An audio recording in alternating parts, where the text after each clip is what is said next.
Si on parle des moyens technologiques des administrations, nous aurions tendance à se laisser aller à certains préjugés créés très certainement par des souvenirs exagérés lors de cours informatiques des années 90 avec des ordinateurs datant des années 80. Pour moderniser tout cela, l'action se doit d'être forte. Mais alors, comment cette intervention s'organise-t-elle ? Faut-il tout refaire ? Et surtout, une telle mission peut-elle avoir une fin ?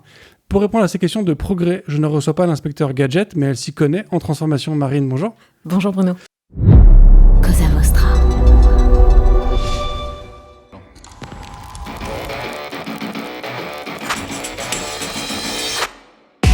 Bonjour, je suis Bruno Soulès, je suis un dev, D-E-V, pour différents, extraordinaires et visionnaires. Bienvenue dans If This Then Dev, le podcast qui veut résoudre le problème avant de passer au dev. Chaque semaine, je recevrai un expert pour décoder un sujet ou une tendance de notre formidable métier d'artisan du numérique. Sans en faire un tuto, nous parlerons d'une techno ou de notre quotidien de dev. Une discussion sans boucle, sans condition, mais compilée, afin d'en comprendre tous les éléments avant de passer au dev. Ce podcast est une production Cosa Vostra, où nous codons comme nous accompagnons nos clients, en étant différents, extraordinaires et visionnaires. Alors Marine, est-ce que tu pourrais te présenter pour les gens qui ne te connaîtraient peut-être pas ? Bien sûr, donc je m'appelle Marine, je travaille aujourd'hui à la direction du numérique des ministères sociaux, c'est les ministères de la Santé, du Travail et des Solidarités, et je suis sous-directrice des projets et services numériques. Ok. Alors quand je t'ai contacté, tu étais encore dans une brigade d'intervention au sein de la DINUM. Oui. Je trouvais le terme très intéressant. Avant de creuser sur ce que ce que font ces brigades d'intervention, ou même ce que tu fais aujourd'hui au sein du ministère Solidarité, Travail et Santé, je sais que j'en oublie un. Est-ce que tu peux nous faire un petit peu un historique de qu'est-ce qui a amené la création de tous ces services de brigade et de la DINUM au global et tout ça ? Alors, la direction donc la DINUM, c'est, je le dis pour c'est la direction interministérielle du numérique. Et je peux peut-être expliquer comment le numérique de l'État fonctionne très rapidement. Donc, on a la direction interministérielle du numérique qui travaille en interministériel, donc qui travaille avec tous les ministères. Il faut savoir que chaque ministère est responsable de la production de ses produits et services numériques. Et donc, au sein de chacun des ministères, il y a une direction du numérique, donc direction du numérique des ministères des Armées, des ministères de l'Intérieur et des Outre-mer, Santé, Travail et Solidarité, etc., etc. Qui agissent tous en totale autonomie les uns par rapport aux autres. Totale autonomie, mais elles sont... la DINUM, la direction interministérielle, impulse une feuille de route. Ils se réunissent tous les mois. Donc la directrice interministérielle du numérique, Stéphanie Cher, réunit tous les mois, une fois par mois, les directeurs et directrices numériques de chacun des ministères. Et donc, voilà, ils ont une feuille de route commune. Là, notamment, en ce moment, la DINUM a publié une nouvelle feuille de route. Et là, toutes les directions du numérique sont en train de préparer une nouvelle feuille de route du numérique et de la data et de la donnée. Du coup, c'est... Mais il n'y a pas de lien hiérarchique. Et chaque ministère est... Mais il y a une dynamique et parfois des circulaires qui peuvent être... alors les circulaires, je vais peut-être expliquer ce que c'est. La circulaire, c'est un document administratif qui émane en général de la première ministre ou du gouvernement et qui se propage donc au sein des services et qui peut demander aux différents ministères, ou en tout cas après ça peut être les circulaires, elle peut se propager dans d'autres zones publiques administratives. Et voilà, ça permet de mettre dans le dur, sans que ce soit du réglementaire, c'est-à-dire de la loi, des décrets ou des arrêtés, ça permet de mettre en place, et peut-être que je pourrais parler, je peux peut-être donner un exemple d'une circulaire donc dans mes anciennes fonctions qu'on a sorties. Et moi, j'aime bien l'idée d'utiliser des outils de l'administration pour faire passer des choses un peu disruptives. Vous allez peut-être... je dis disruptive, peut-être que les gens vont lever leurs yeux au ciel en mode « Ah ouais, d'accord, c'est ça, disruptif en administration ». Non, mais donc il y a une circulaire qui est sortie là à l'été. Et cette circulaire, elle disait deux choses, notamment. Elle disait, à partir de maintenant, tous les sites de l'État et les outils internes de l'État doivent utiliser le système de design de l'État. Donc le DSFR, et je vous invite, le design système français de l'État, c'est un super... je vous invite à le consulter, il a été très très bien fait. Donc ça c'était un, et deux, On a aussi demandé à chaque ministère de recruter un Chief Design Officer, un responsable du design. Et ça, moi, je trouve ça assez disruptif. Et puis, par exemple, aussi, on a demandé à faire davantage de recherche utilisateur. On a demandé à ce que 100% des sites et sites et services soient accessibles d'ici telle date, etc., etc. Mais donc, voilà un peu pour la manière dont fonctionnent les organismes numériques de l'État. Mais alors, du coup, cette DINUM, elle a une capacité à, je ne vais pas dire contraindre, mais à obliger l'ensemble des ministères à certains changements, à certains paradigmes, certaines technos, ou est-ce que c'est juste un ensemble de best practices et que les ministères sont libres de suivre ou pas ? Alors, je dirais que c'est plus un ensemble de best practices, mais la DINUM, elle a aussi dans son petit sac de travail, elle a aussi quelques outils qui lui permettent notamment de se saisir pour auditer certains services. En fait, sur des projets, par exemple, et ça c'est inscrit dans la loi, pour des projets de plus de 9 millions d'euros, la DINUM doit auditer en amont le service pour regarder exactement qu'est-ce qu'on va faire avec cet argent, comment le développement est découpé. Voilà. Donc en fait, la DINUM peut aussi avoir ce rôle un peu d'auditeur pour s'assurer que les projets sont vraiment bien maîtrisés, bien gérés, etc. etc. Ok. Et alors donc du coup, la DINUM, c'est un truc qui a été créé il y a un peu plus de 10 ans, je crois, de souvenir ou Alors là, je me tromperais. Alors la DINUM précédemment était la DINSIC et précédemment était le SGMAP. Donc en fait, il faudrait voir exactement quand a été créé le SGMAP. Voilà. Okay. Pardon.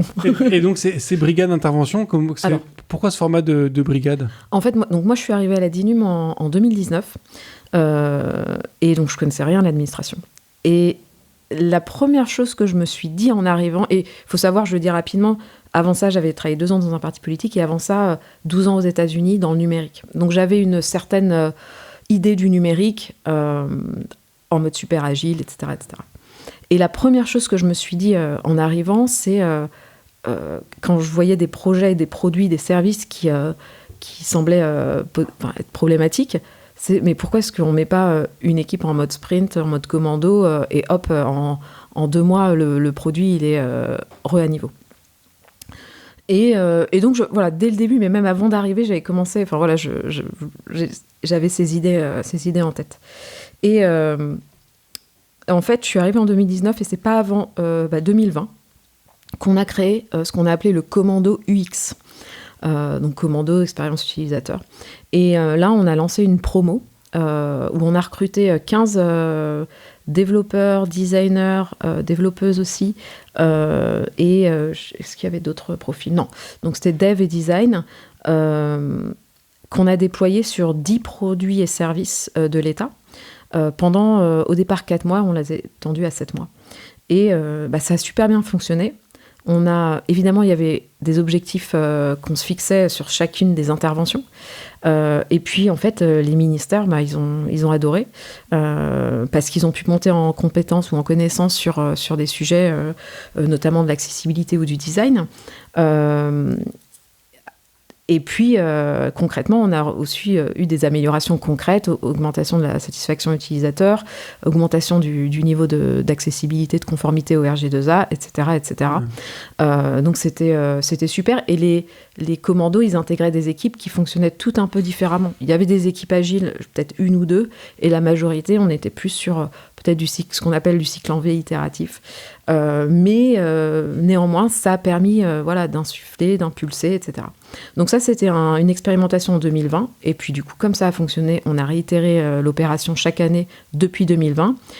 Et puis là, en 2023, avec la nouvelle directrice interministérielle du numérique, donc Stéphanie Cher, qui a établi une nouvelle feuille de route, on a décidé que ça pouvait être pas mal, en fait, d'étendre cette idée de commando X à d'autres thématiques. Et donc, c'est devenu la brigade d'intervention numérique, qui a été créée le 1er juin 2023, avec, donc, on ajoutait, au-delà du design, de la recherche utilisateur et de l'accessibilité numérique, on ajoutait de nouvelles cordes, finalement, même si ces cordes, elles existaient déjà au sein de la direction interministérielle, mais en tout cas, on étendait l'offre de services d'accompagnement avec donc, le cloud, le management produit, l'agilité, l'éco-conception, et puis je crois que c'est tout, mais du coup, en plus du design, de la recherche utilisateur et de l'accessibilité numérique, ce qui fait un beau bouquet de compétences. Et voilà, les équipes, les ministères, c'est marrant parce que tout départ, quand on a lancé ça, cette offre de service commando, il y avait des ministères qui n'osaient pas, en fait, nous demander, qui n'osaient pas s'embarquer avec nous parce qu'ils se disaient « Ah, c'est la DINUM et ils vont nous critiquer, ils vont nous juger, etc. » Et en fait, il a fallu vraiment créer cet espace de confiance et donc, petit à petit, on a réussi à convaincre des ministères d'y aller, de le faire ensemble. Et ils ont vu déjà qu'on était sympa. En plus, que ça leur rajoutait un peu de lumière un peu de soleil dans leur quotidien, qu'ils apprenaient de nouvelles choses sans jugement. Et puis que derrière, le produit, c'est ça aussi, en sortait amélioré. Et que là, il y a un produit, justement, un nouveau produit, la plainte en ligne, pouvoir déposer une plainte en ligne qui sort en expérimentation là, courant novembre dans la région de Bordeaux, sur lequel on a travaillé. Et là, pareil, c'est un enjeu énorme parce que quand on arrive pour porter plainte, on est déjà dans un état, et donc c'est essentiel que l'expérience utilisateur soit facile, soit pas violente entre guillemets. Et donc là, c'est un produit qui sort là, et donc un des produits sur lesquels on a travaillé. Et du coup, les équipes en interne ont vu. Moi, c'est ça qui m'excitait, mais qui m'excite toujours, c'est quand tu vois que les équipes, en fait, il y a un avant, un après, et que tu vois leurs yeux vraiment s'éclairer et qu'ils se disent « Ah, mais c'est trop cool, en fait, de bosser comme ça, dans l'agilité, avec du design, avec des designers, de faire de l'accessibilité numérique et de se dire le produit, il va sortir, il va être nickel, les gens vont l'adorer. » Même si et surtout, si c'est un produit qui s'adresse aux citoyens, voilà. Ouais. Et puis effectivement, quand on parle d'administration, on se dit on imagine tous des formulaires plus ou moins abscons, ouais. avec plusieurs milliers de cases à remplir. On se dit qu'effectivement, une UX bien travaillée, c'est primordial pour ce genre d'éléments. Ouais. Mais tu vois, moi, quand je travaille avec un ensemble de clients qui ont parfois des process hyper compliqués, quand on a des démarches, effectivement, du UX, un petit peu travailler avec eux, en fait, on affine un ensemble d'écrans, de chemins utilisateurs ou ce genre de choses, mais on voit qu'il y a aussi des choses qui transpirent après au niveau de l'organisation de l'entreprise elle-même, parce qu'en fait, on leur met le doigt sur des choses qui sont peut-être pas forcément bien pensées, que du coup, il faut réorganiser, qu'on fait autrement, et donc il faut changer la manière dont les gens travaillent. Est-ce que du coup, dans ce travail de la DINUM, il y a aussi un impact sur le quotidien de l'ensemble des ministères, sur leur manière de travailler, sur les process, et du coup, peut-être même sur certains formulaires que tous les Français sont amenés à remplir plus ou moins régulièrement? Alors, je vais commencer par la deuxième partie, sur les formulaires et les interfaces. Oui, évidemment. Donc, l'impact, il est extrêmement direct. Et puis, sur la partie design d'organisation, ou en tout cas transformation interne aussi, mais ça se fait plus dans la durée. Mais ça a pu donner envie à des équipes de recruter des designers, par exemple, ou de former leurs équipes aux enjeux d'accessibilité. En fait, ça va vraiment dépendre de, j'ai envie de dire, le ministère ou la direction d'accueil et la manière dont ils travaillaient historiquement, et ce qu'ils sont capables aussi de prendre et de faire en interne. Et là, en fait, il y a je rajoute aussi le ministre Stanislas Guerini, ministre de la Transformation et de la Fonction publique, a annoncé, donc il y a quelques semaines, la création de 500 nouveaux postes au sein de l'administration par an entre 2024 et 2027. 500 postes, c'est énorme. En tout cas, c'est énorme pour nous, pour l'administration, qui vont être dispatchés donc, au sein de chacun des ministères. Donc là, en ce moment, il y a beaucoup de recrutement, et c'est ça aussi qui crée du levier, parce qu'en fait, il faut l'enjeu, c'est l'internalisation des compétences techniques.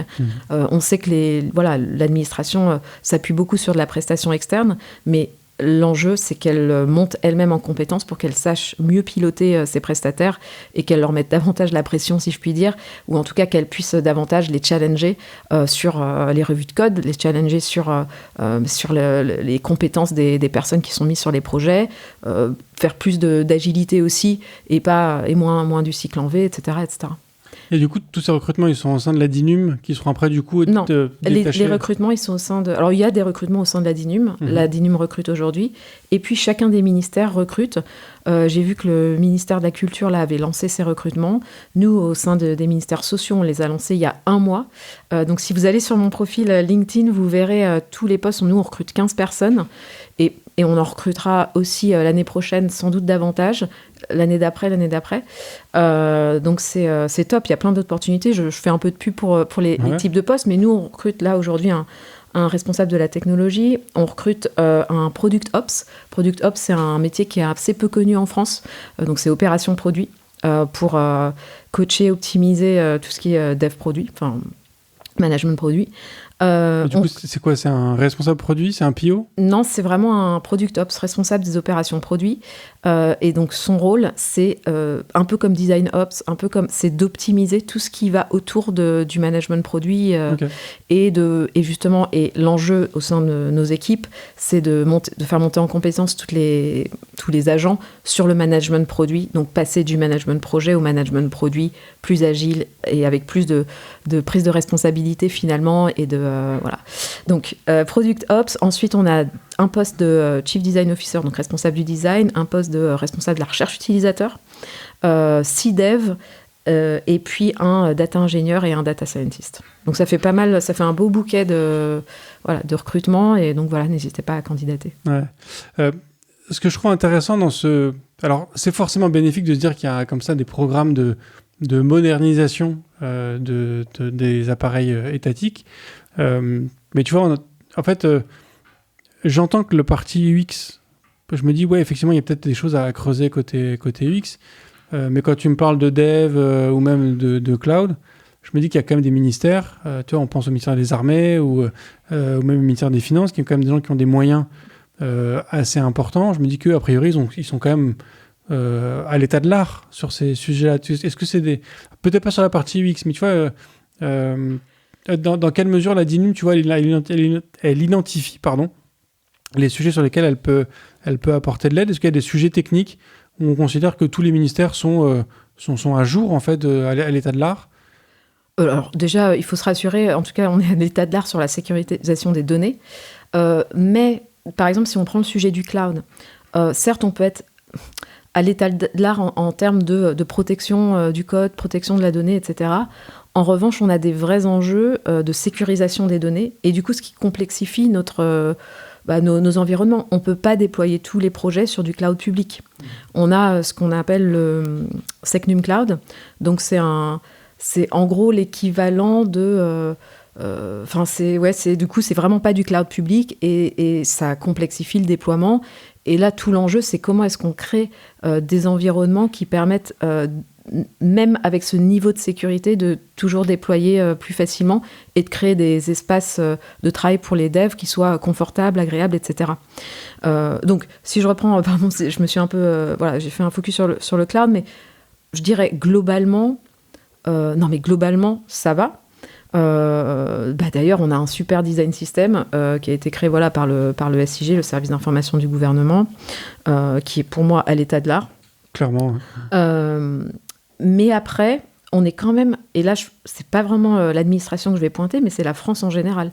Sur les sujets de design, on est, on est un peu en retard. Et parce qu'on est un pays avant tout d'ingénieurs, on pense les solutions ingénieurs first. Et donc, forcément, nos interfaces, on regarde une interface, on va dire, ah, mais tiens, mais on peut faire ça, du coup, rajoutons cette fonctionnalité. Ah, mais attends, mais je sais comment, tiens, on va rajouter ça. Dans certaines organes, il y a même, je finis là-dessus, mais on a même des chefs de produits qui sont eux-mêmes développeurs. Donc, qui ont les deux casquettes et du coup, bref.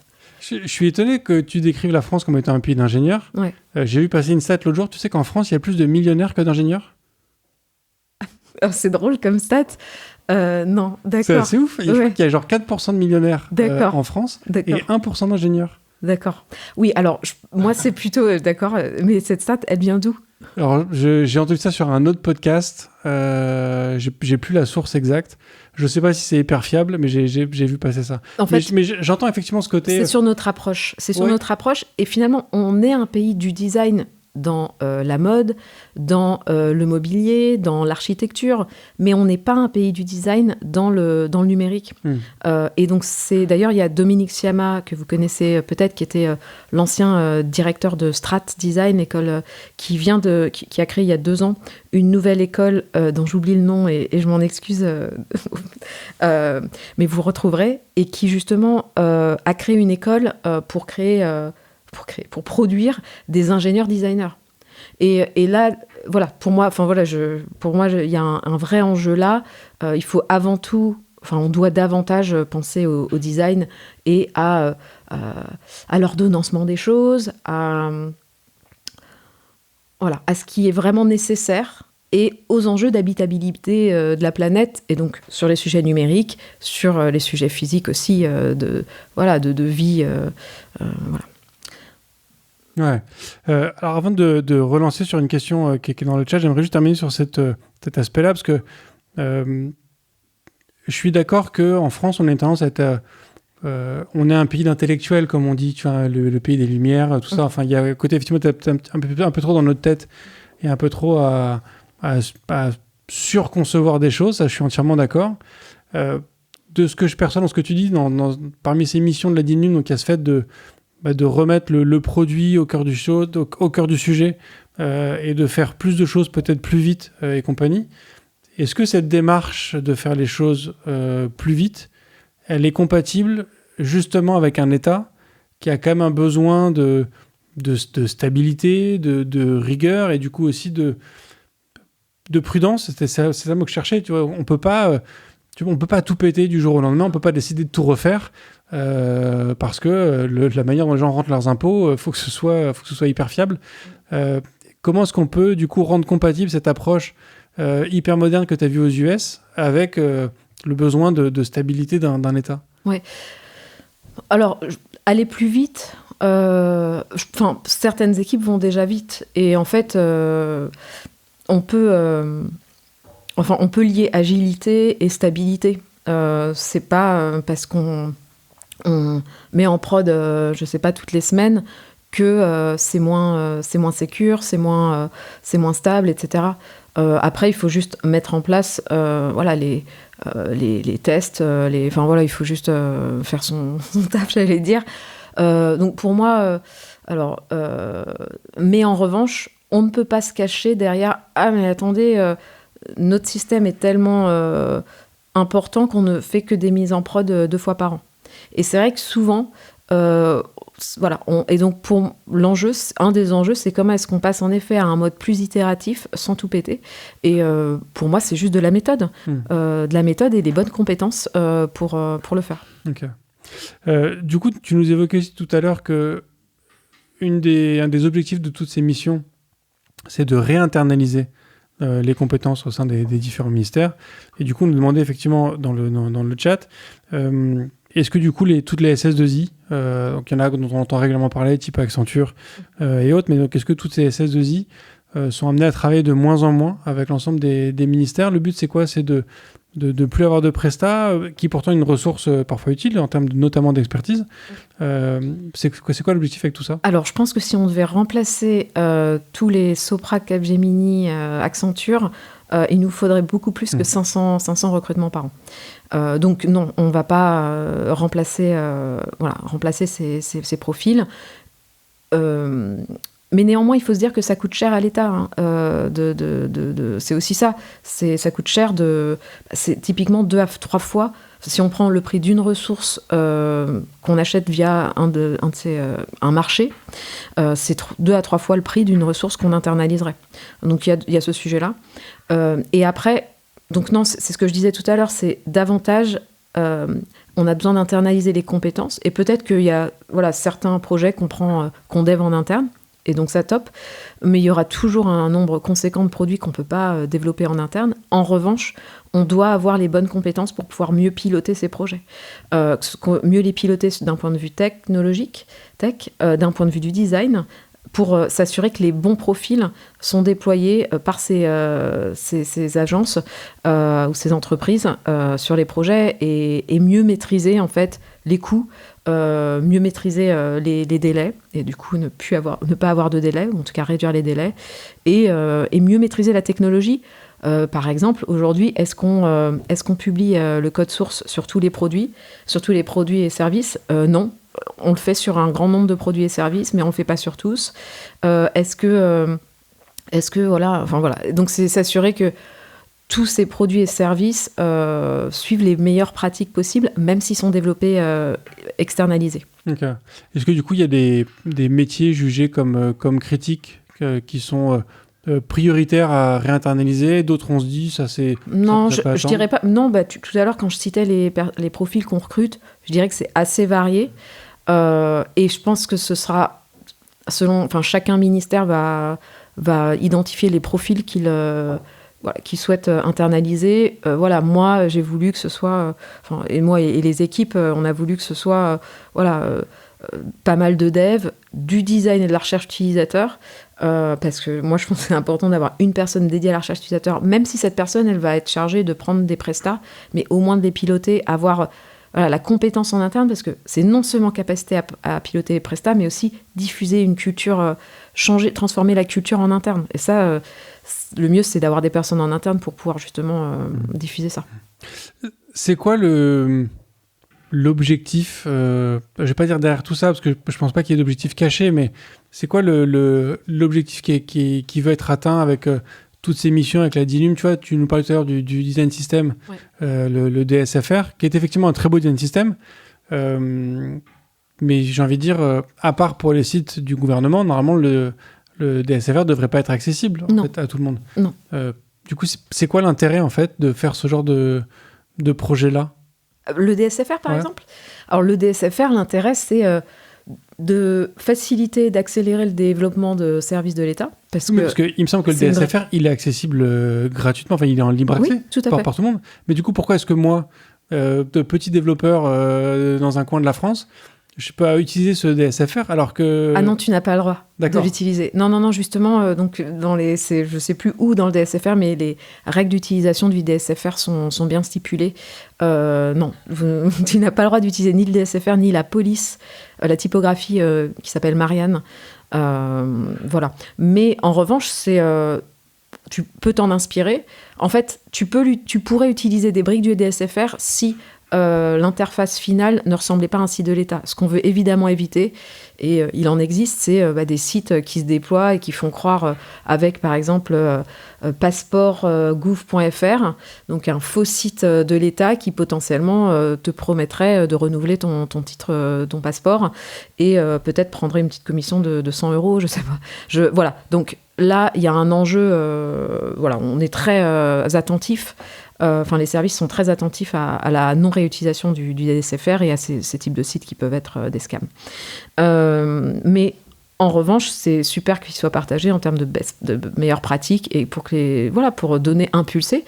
Moi, je trouve ça important que l'État, en tout cas que l'administration soit aussi à la pointe en termes de technologie et d'optimisation, etc. Et puis c'est aussi un sujet de rendre plus attractif.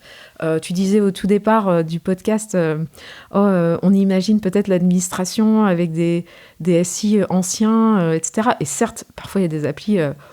C'est du costaud, mais il y a tout un tas de personnes qui œuvrent justement pour moderniser tout ça, que ce soit en termes de stack technique.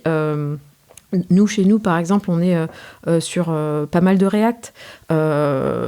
Précédemment, on faisait, à la DINUM, mes équipes, on faisait du Vue.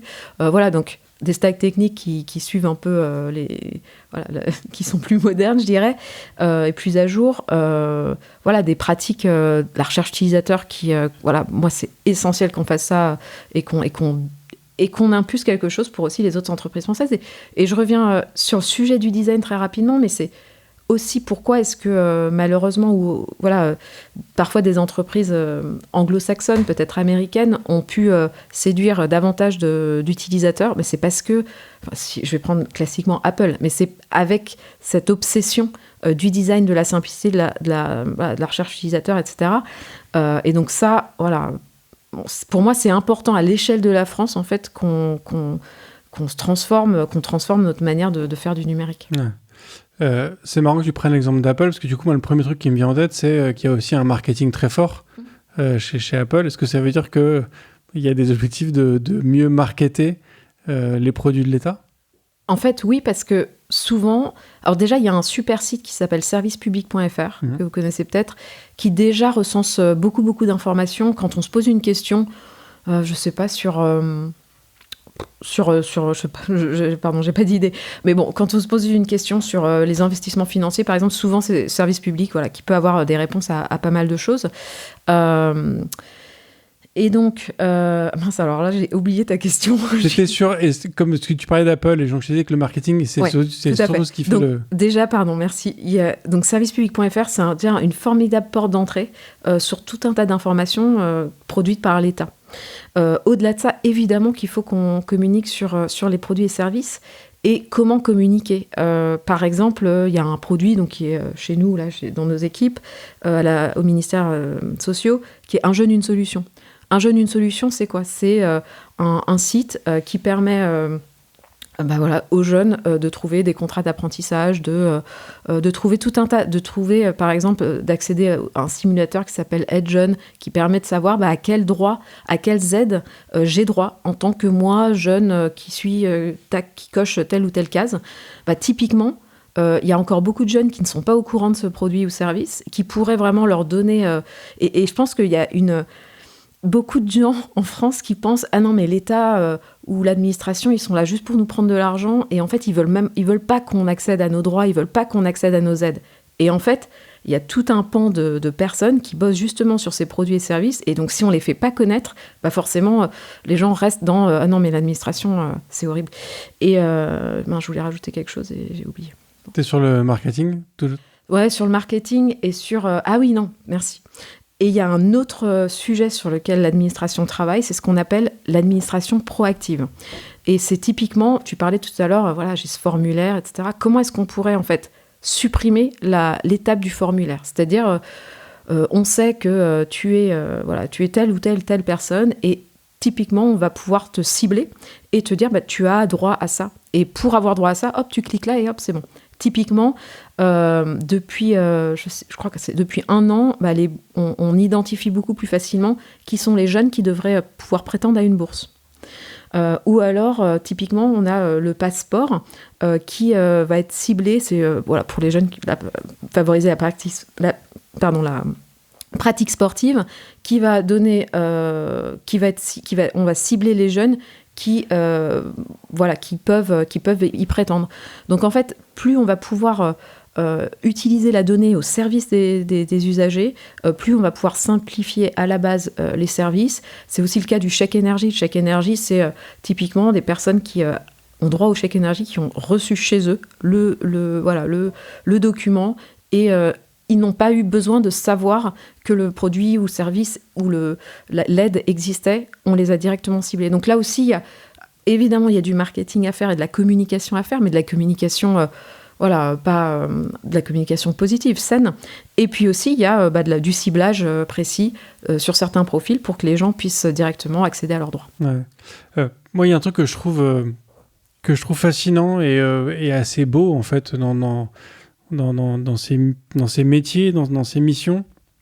À chaque fois que j'ai eu l'occasion de parler avec des gens qui travaillent dans un organe d'État, que ce soit un ministère ou des administrations ou ce genre de choses, je sens chez quasiment tous, en tout cas chez quasiment tous ceux avec qui j'ai parlé, il y a une vraie mission sociétale. C'est-à-dire que c'est vraiment des gens qui sont animés d'une envie de contribuer à la société, d'aider les autres et de faire en sorte que tout ce petit monde, j'ai envie de dire, avance et progresse. Et c'est ce que je sens aussi, du coup, de ce que tu me décris de ces missions de la DINUM. C'est pas juste pouvoir dire la France est un pays moderne, c'est juste aussi permettre de correspondre aux usages des Français et au final de juste permettre aux gens d'utiliser un ordinateur aussi avec l'État de la même façon qu'ils le font quand ils vont acheter une paire de Nike, en fait. Exactement, tout à fait. Et on espère qu'ils n'en achètent pas trop des paires de Nike. Mais oui, non, je plaisante. Pas de jugement. Non, tout à fait. Tout à fait, en fait, on est tous habitués à un certain niveau de numérique, c'est-à-dire dans les produits qu'on utilise dans notre quotidien, que ce soit des outils de bureautique, les outils de consommation, de e-commerce, etc. Et donc, c'est évident que l'État doit aussi mettre à disposition des outils qui soient aussi simples d'utilisation et encore plus même, qui doivent être à la pointe de la simplicité, parce qu'on est tous différents devant nos écrans. On n'a pas forcément les mêmes compétences numériques. On n'a pas forcément... on parlait tout à l'heure d'accessibilité. Il y a des personnes aussi en situation de handicap, des personnes aveugles. Voilà, on est tous différents devant nos écrans. Et donc, on doit nous créer des interfaces qui soient les plus simples et accessibles possibles. Voilà. Ouais. Du coup, donc toi, tu as rejoint récemment le ministère Santé, Travail et j'en ai encore Solidarité. Et Solidarité. Oui. J'ai pas oublié le même, t'as vu quand même. Pourquoi ce changement et du coup, en quoi tes missions ont changé? Oui. D'ailleurs, c'est drôle parce que je pense qu'il y a beaucoup de gens qui ont cru que j'allais changer, enfin, qui se sont dit, ah tiens, elle change, mais en fait, non, elle change pas, mais en fait, si, je change, mais c'est vrai que comme les terminologies sont assez similaires entre DINUM, DENUM, etc. Bon. En fait, donc maintenant, mon rôle, je travaille, donc, comme je disais, à la direction du numérique des ministères sociaux. Et donc, je gère une équipe qui s'appelle une sous-direction des projets et services numériques. Mon équipe, elle pilote, elle est en charge de plus de 200 produits et services pour le compte des ministères Santé, Travail et Solidarité. Donc, c'est une petite équipe de 60 personnes l'année prochaine, on sera à 75 personnes. Et donc, moi, ce qui m'a intéressée dans cette mission, c'est que déjà, c'est une belle équipe qui, sur un champ santé, travail, solidarité, qui est un champ qui m'intéresse aussi, puisqu'on est sur des sujets de santé, qui sont proches, qui sont importants, enfin pour moi importants pour nos concitoyens. Et l'enjeu, ce qui m'excite le plus dans cette mission, c'est la transformation numérique. C'est comment est-ce qu'on va transformer cette sous-direction, transformer ses pratiques petit à petit, faire plus d'agile, être plus dans l'optimisation de tout ce qu'on fait, rajouter de nouvelles compétences. Et donc ça, j'ai une chance énorme. C'est-à-dire, j'arrive dans un poste et bim, je peux déjà faire 15 nouveaux recrutements. Donc ça, c'est génial. Et donc juste transformer les pratiques et puis ajouter, moi aussi ce qui m'excite, c'est que les équipes soient bien et que les équipes s'épanouissent dans la conception des produits et services numériques, parce que si on s'épanouit nous-mêmes dans ce qu'on fait, ça veut dire que derrière, les usagers, ils vont aussi accéder à des produits qui seront performants, optimisés, qui seront impeccables. Et donc moi, ce qui m'a plu dans ce job, c'est le challenge de s'assurer que ces plus de 200 produits soient exemplaires en matière de production numérique. Ouais.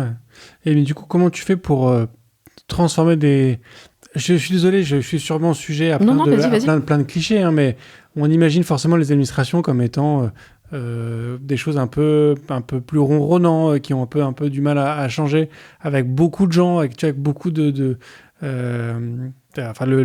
les 12 travaux d'Astérix, la mission dans l'asile de fous est inspirée de suit des clichés, on va dire, en tout cas sur l'administration. Comment tu fais du coup pour ramener toute cette culture que toi tu as eue aux US, où j'imagine que tu as bien dans des environnements effectivement hyper agiles, avec aussi une règle du travail très différente de ce que nous on a en France. Comment tu fais pour transformer ces organisations qui paraissent aussi vieillissantes et figées? Alors, déjà, on pourra se retrouver dans 1 an ou 2 ans et voir comment ça a bougé. Mais déjà, comme je disais, cette chance de pouvoir recruter 15 nouvelles personnes, parce que moi-même, je ne peux pas être la seule à incarner ou diffuser, en tout cas, ma vision de la manière dont on doit concevoir du numérique. Donc, déjà, rajouter des nouveaux profils qui vont eux-mêmes aussi incarner quelque chose. Et donc, on va co-construire ensemble, finalement, notre manière dans notre écosystème, de faire du numérique et de travailler aussi avec nos partenaires, les directions métiers. J'aime pas ce terme, mais c'est très old school, mais la direction générale du travail, la direction générale de la santé, etc. Donc ça, c'est tous nos partenaires qui conçoivent les politiques publiques. Donc, internaliser ces nouvelles compétences pour justement avoir une nouvelle tonalité, un nouveau mode de fonctionnement. Et un des objectifs, en tout cas une des missions de ces nouvelles personnes qu'on recrute, c'est évidemment de diffuser, d'embarquer les personnes qui sont déjà au sein de la sous-direction déjà, et puis plus largement au sein de notre direction du numérique des ministères sociaux, de les embarquer petit à petit, d'accompagner des produits, le développement d'autres produits, de soutenir. Enfin, pour moi, c'est assez facile parce que comme la cible, je la vois comme quelque chose de souhaitable pour tout le monde.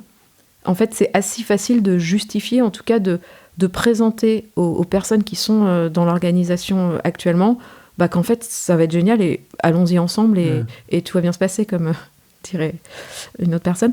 Mais je voulais rajouter autre chose. Alors, du coup, tu vois, quand tu parles de cet aspect, tu vois, tout à l'heure, ce qu'on disait sur le côté du X et sur l'impact que ça a sur les équipes métiers, pour reprendre ce terme. Est-ce que du coup, c'est une volonté aussi que j'arrive pas à formuler ma question. Tu vois, moi, je vois au fil des années qu'il y a de plus en plus d'entreprises qui prennent conscience du fait que le dev, c'est pas juste quelqu'un qui va exécuter et pisser des lignes de code, comme on dit. Qu'on a aussi une capacité à apporter des éléments de réflexion. Et on le disait tout à l'heure, quand tu fais un peu de travail du UX, c'est certes un travail technique, parce qu'en général, ça fait partie des équipes techniques, plus ou moins. Ça a des impacts sur les process métiers qu'il peut y avoir derrière.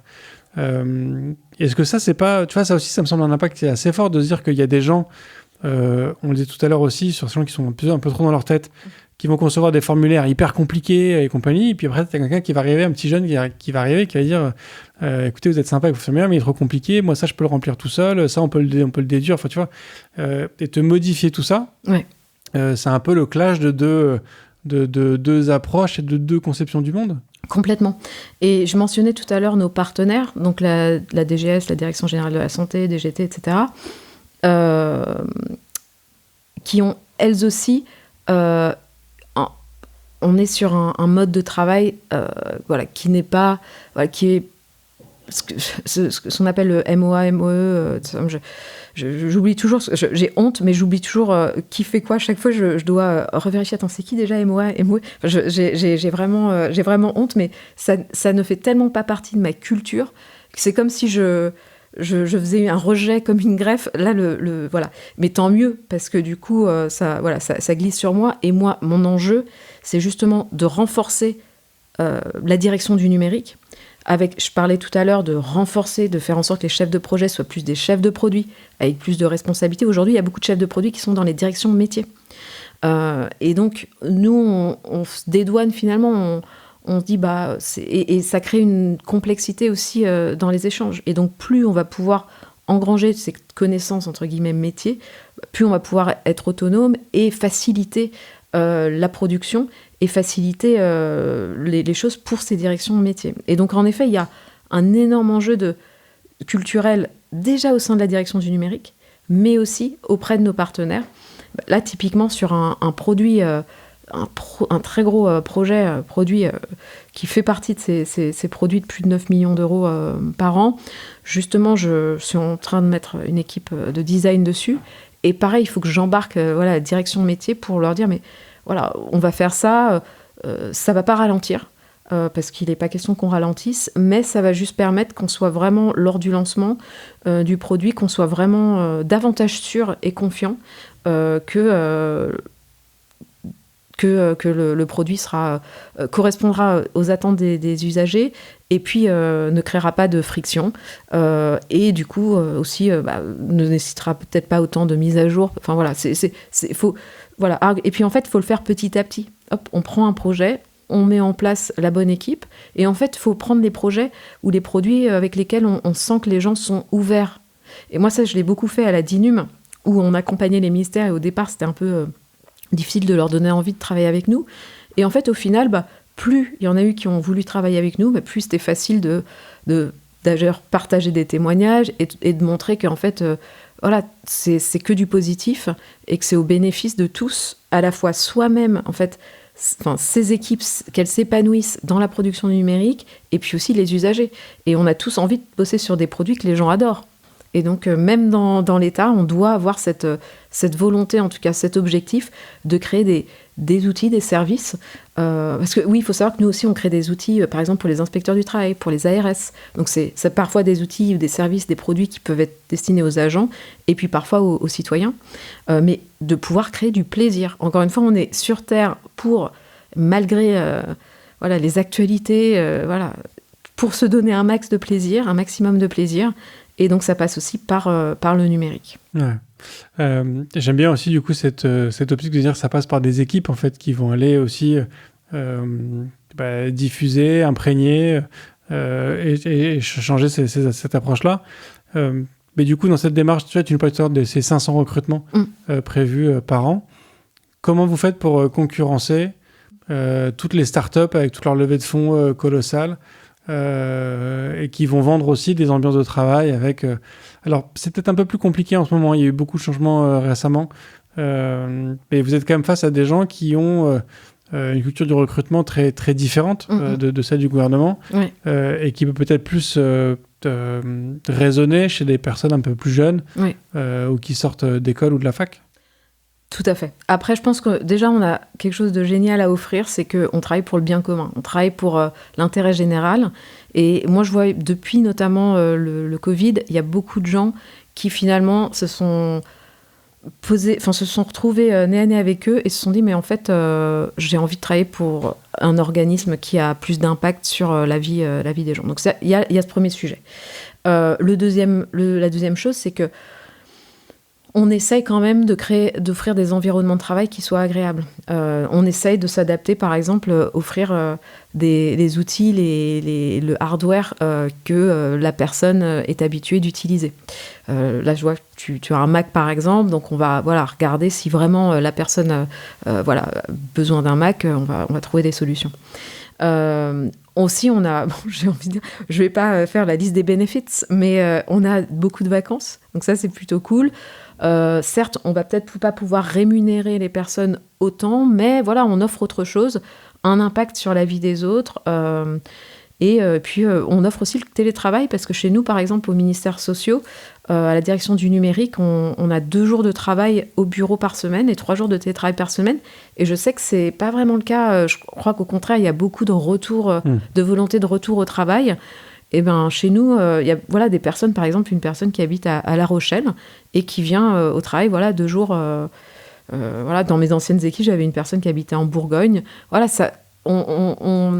Non seulement on travaille sur des enjeux importants, mais en plus on peut avoir une qualité de vie aussi qui est peut-être différente que dans des startups. Ouais. Je reviens du coup aussi sur ce que tu évoquais sur... la question vient de m'échapper. Je l'ai vu partir. Attends, c'était sur... tu parlais de... Tu es dans les avantages...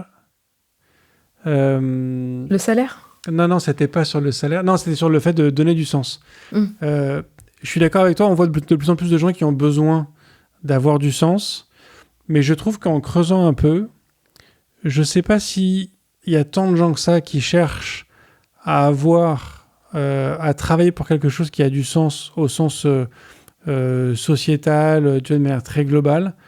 Moi, j'ai plus l'impression que les gens ont besoin d'avoir l'impression de contribuer à quelque chose, et que du coup, quand tu travailles dans un grand ensemble, t'es en fait un petit rouage d'un énorme paquebot, et qu'en fait, que tu sois là ou que tu sois pas là, la différence est au final pas très notable. Et tu vois, j'ai l'impression que c'est plus ça que les gens vont chercher, c'est ce fait de pouvoir avoir vraiment l'impression que je contribue à quelque chose, et que si je suis pas là, ça n'avance pas. Tu vois ce que je veux dire, une importance peut-être presque égocentrique, mais avoir l'impression que sa contribution apporte vraiment quelque chose. Et du coup, l'État, quand on voit le nombre de fonctionnaires qu'il y a, la taille des ministères, on dit que... Mais du coup, ce problème se retrouve dans d'autres grosses organisations numériques, par exemple, les GAFAM, etc. Bien sûr. Ouais, là-dessus, peut-être que l'administration n'est pas pour eux. Je ne sais pas. Mais pour moi, je ne le vois pas vraiment... Moi, quand j'étais, par exemple, à la direction interministérielle du numérique, j'avais pas l'impression qu'on était dans une grosse machine. En fait, moi, ce que j'aime justement dans l'État, c'est que j'ai l'impression que c'est une grande famille. Et il y a beaucoup de... Enfin là, moi, depuis que je suis arrivée en 2019, l'avantage quand on travaille à la direction interministérielle du numérique, c'est qu'on travaille en interministériel. Donc, on est au contact de tous les ministères. Du coup, on rencontre plein de gens de tout un tas de ministères. Et pour moi, c'est un peu une famille. Et même aujourd'hui, j'ai donc changé de ministère. Enfin, j'ai changé de ministère techniquement.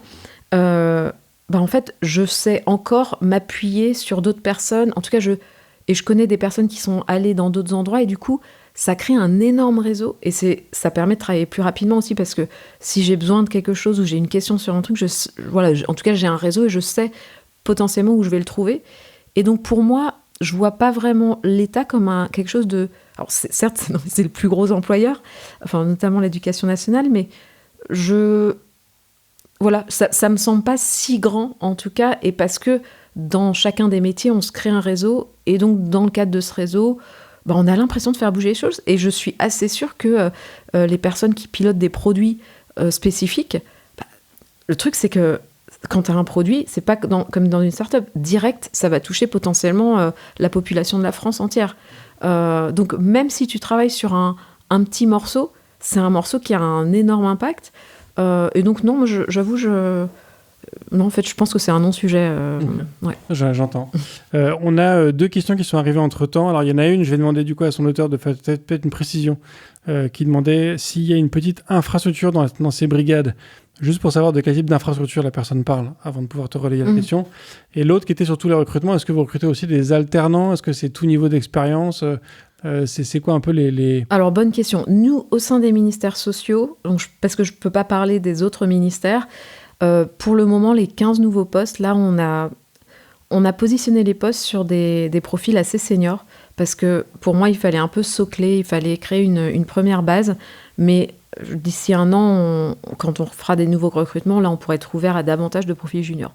Néanmoins, et je le dis, même si vous ne cochez pas toutes les cases, allez-y candidater, parce que même sur un profil plus junior, même si on a 18 ans d'expérience ou 5 ans d'expérience, on regarde tous les profils, et s'il y a une pépite qui nous semble pertinente, alors qu'elle a peut-être 3 ans ou 2 ans d'expérience, on va quand même vous contacter et vous contacter, pardon, et peut-être vous proposer d'échanger. C'est une démarche qui favorise pas la diversité.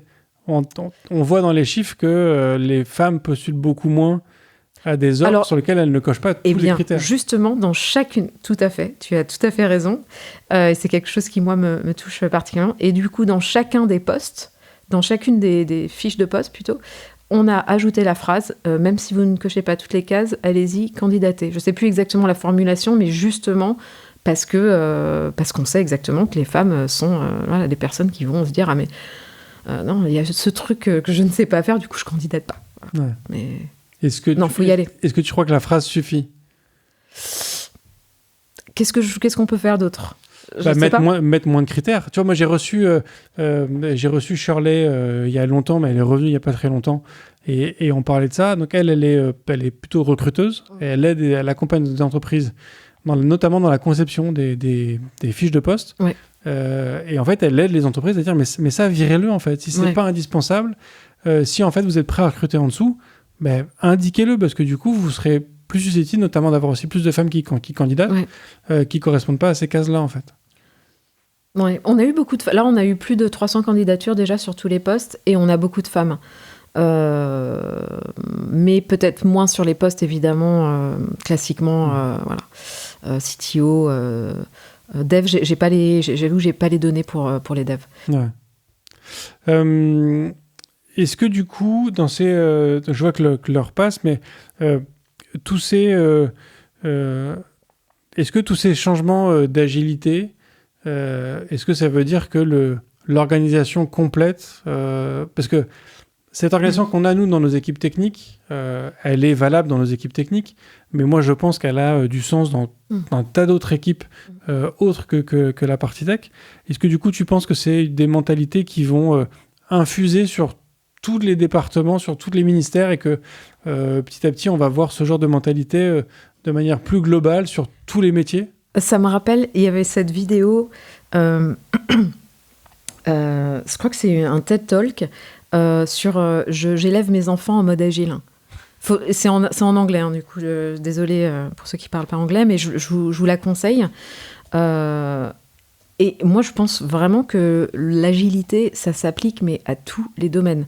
C'est de l'expérimentation, c'est de se dire, c'est pas grave si on se trompe, mais trompons-nous rapidement. Mais donc, ça, l'État peut pas se permettre de... Non, mais alors... D'accord, mais on se trompe rapidement, on fait des tests, on fait des expérimentations, on peut se le permettre dans ce cadre-là.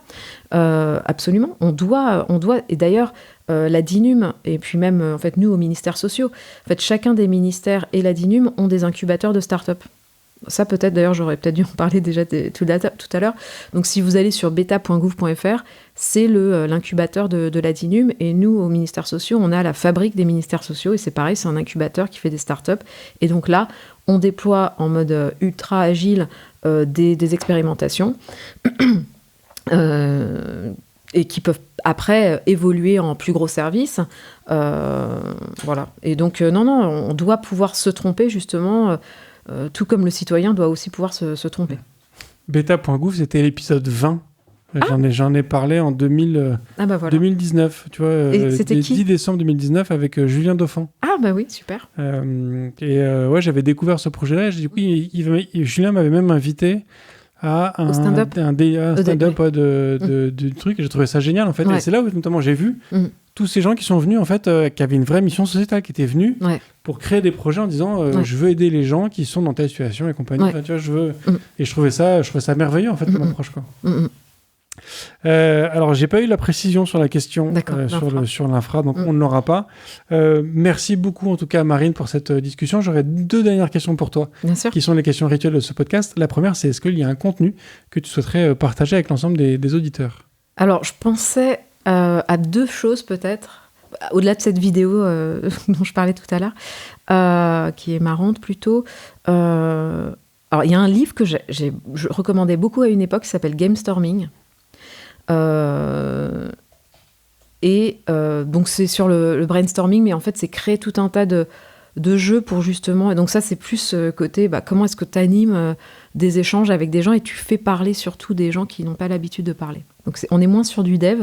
Et l'autre je sais pas pourquoi je pensais tout à l'heure à Utopie réaliste. C'est un bouquin qui n'a rien à voir avec la tech, mais qui a plein d'idées intéressantes. Vraiment, c'est notamment, on y parle du revenu universel, et qu'en fait, il avait failli passer aux États-Unis dans les années 50, je vais dire dans ces eaux-là. Il y a une expérimentation à très grande échelle qui a été faite. Alors, ça a été fait au Canada. C'est ça. Et en fait, aux États-Unis, ils ont failli se lancer. C'est passé au vote 2 ou 3 fois.